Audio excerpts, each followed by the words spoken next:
Most people hear redistricting and tune out, but not me. In my view, whoever draws the map decides who writes the gun laws. I'm going to unpack the facts layer by layer, using the ballot text, the timelines, and the court rules that actually govern what happens next, tonight. I'll break down what Proposition 50 actually does in California, why credible analysts say it could shift multiple House seats, and how a small change in delegation math can decide which Second Amendment bills get hearings, votes, or die in committee. I'll also set those moving parts beside binding Supreme Court precedent, Heller and Bruin, so we can separate political swings from constitutional floors. My standard is simple facts first, law first, always verified against official records. If you value the Second Amendment and honest process, stick with me, because this story isn't about slogans, it's about how power quietly moves. Let's read the fine print. Proposition 50 is a proposed constitutional amendment in California that aims to make a significant change to the way congressional district boundaries are drawn in the state. On the surface, it may seem like a minor issue, just another routine redistricting measure. However, in reality, this proposal could have long-lasting and far-reaching consequences, particularly regarding our Second Amendment rights. In California, redistricting is typically conducted once every 10 years, triggered by the U.S. Census. The process falls under the purview of the independent California Citizens Redistricting Commission, tasked with drawing district lines impartially and free from political influence. The commission strives for representation that mirrors voter diversity without favoring any political party, by design. This system removes partisan politics, ensuring fairer representation for all. However, all of this would change under Proposition 50. Rather than relying on the independent commission, the responsibility for drawing district lines would shift to the California State Legislature, currently under Democratic control. In effect, California's political landscape could be reshaped to favor one party and profoundly impact Congress's composition. The specific change Proposition 50 proposes is that it would allow the state legislature to redraw congressional district lines for the 2026, 2028, and 2030 elections. And then, the independent commission would take over again in 2031. This is a major deviation from the standard practice of only redrawing districts once every 10 years. Redistricting mid-cycle is rare, and typically only happens in extreme cases where the boundaries are shown to be unconstitutional or otherwise flawed. But this is different. This is a deliberate attempt to shift political power by changing district boundaries. And this isn't just a theoretical issue. According to estimates from political analysts, Proposition 50 could flip as many as 5 Republican-held seats to Democratic control, consolidating even more power in the hands of those who already control the state. These new districts would likely favor politicians with anti-gun views, significantly reducing the influence of pro-2A representatives in California's congressional delegation. This proposal isn't just about drawing lines on a map, it's about controlling the political landscape, and in doing so, it could have a serious impact on our Second Amendment rights.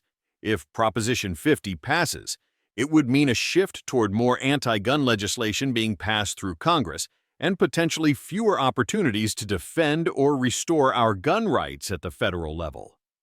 For Second Amendment advocates, this is a fight that should be taken very seriously.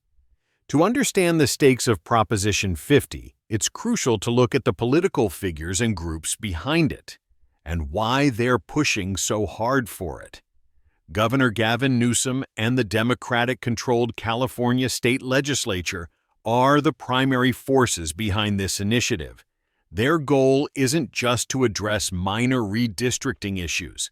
They see Proposition 50 as a strategic way to consolidate their political power and shift the balance in Congress. Governor Newsom, who has been a vocal advocate for progressive policies in California, has supported Proposition 50 as part of his broader agenda to ensure that Democratic representation in Congress remains dominant. Under the new district maps, it's estimated that 5 Republican-held seats could flip to Democrats, adding to the already heavily Democratic-controlled House in California. As we all know, whoever holds the majority in Congress controls the legislative agenda. This isn't just about having more Democrats in office.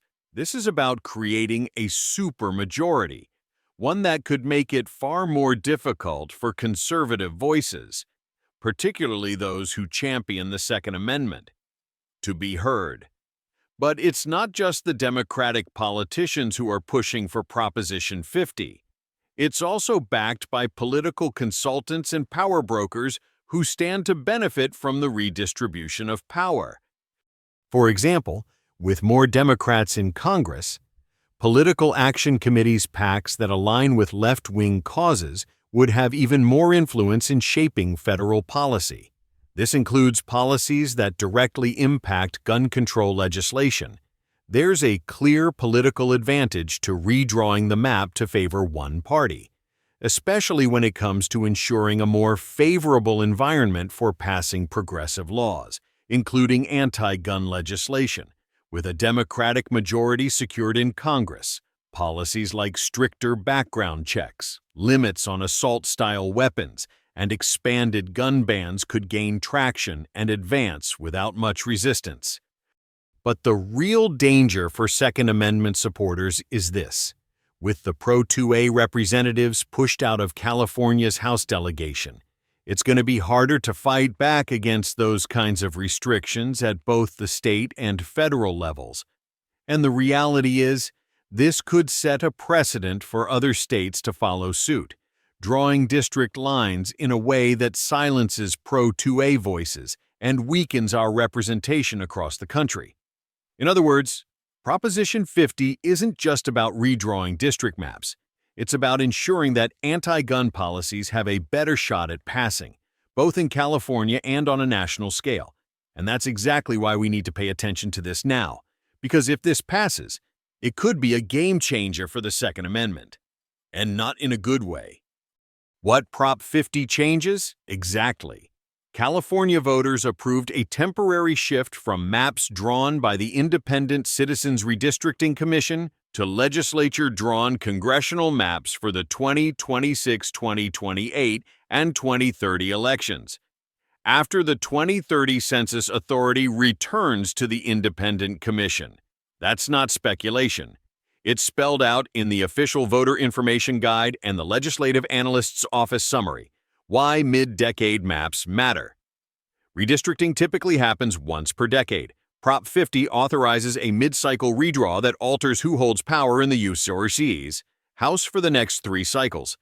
Multiple outlets note the practical effect Democrats could net up to 5 additional seats under the new lines. That projected gain is central to the campaign's rationale and widely reported how this touches the Second Amendment. Committee gavels, floor calendars, and oversight priorities move with the majority. If the new map shifts the House margin, that directly affects whether Pro-2A legislation advances, whether aggressive gun control packages get floor time, and how intensely agencies like ATF are overseen. A structural change in representation equals a structural change in what becomes law. This is the core, too. An implication your audience needs to see. Documented downstream effects already starting. Post-passage reshuffling has begun. Incumbents are recalculating where to run as their districts morph, an immediate sign that political incentives and coalitions are shifting under the new map. Legal risk #1. Federal litigation.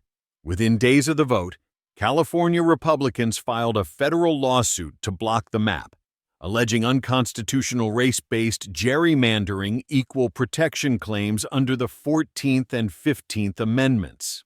Whatever the merits, litigation creates uncertainty about timelines and candidate filing, and could send the case to a 3-judge panel and potentially the U.S. Supreme Court. For advocates planning 2A strategy, that uncertainty affects recruiting candidates, messaging, and legislative calendars. Process integrity concerns. Critics, including good government voices, argue Prop 50 undermines the norm of independent map drawing and invites a partisan arms race among states. Even some explainers that are neutral on policy underscore that the independent commission model was deliberately sidelined only for these 3 cycles, an extraordinary step that, if copied elsewhere, normalizes mid-decade power plays. Risk to representational diversity policy perspective. Fewer competitive districts generally yield fewer lawmakers incentivized to cross the aisle on hot-button issues, including 2A.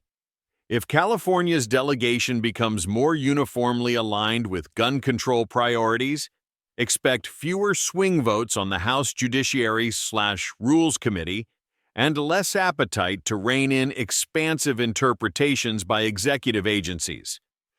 This is not a prediction about a specific bill. It is a structural forecast based on who gets elected under the new rules and widely reported seat shift estimates.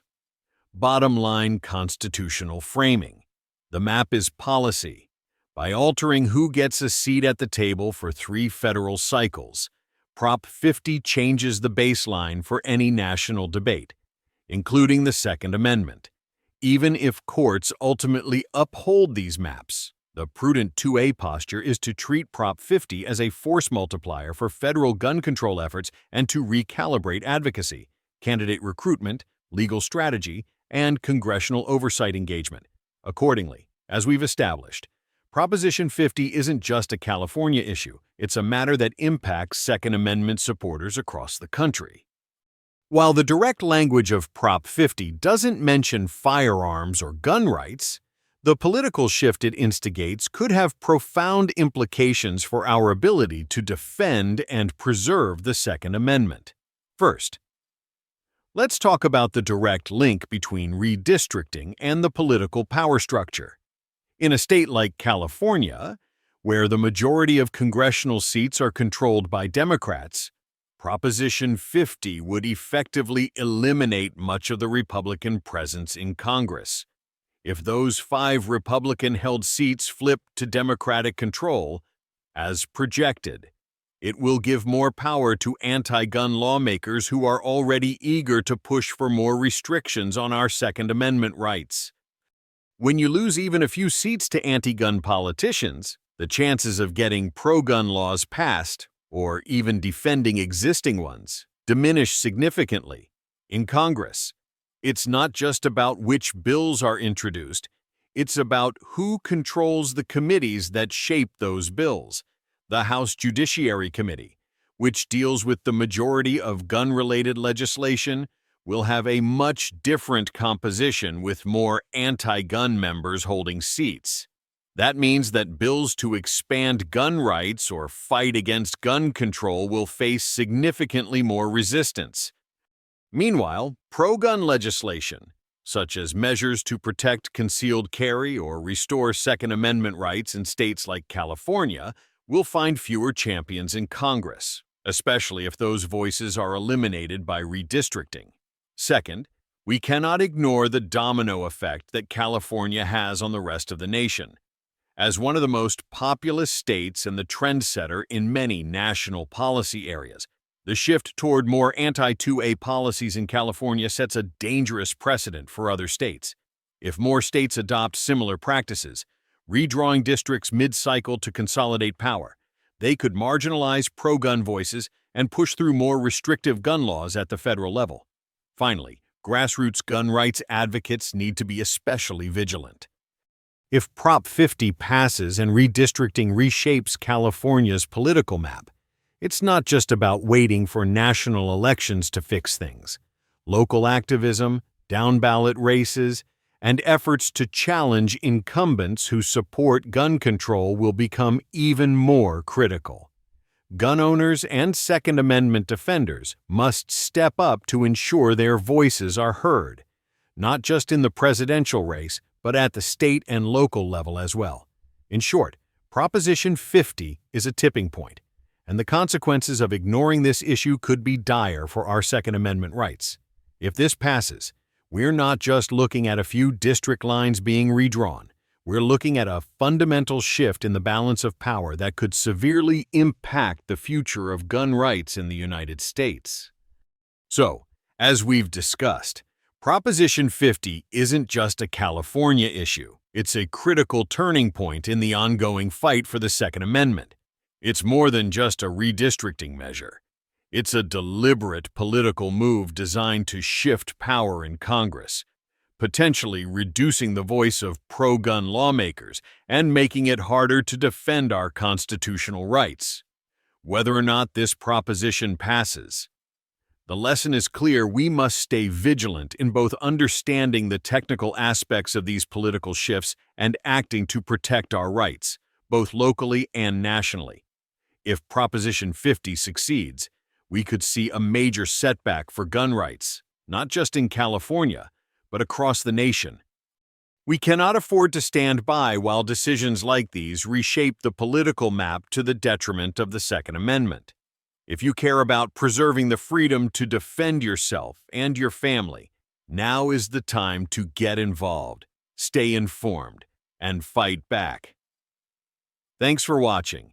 If you haven't already, subscribe, hit the notification bell, and share this video with someone who needs to understand what's at stake here. Stay engaged, stay strong, and as always, stay free.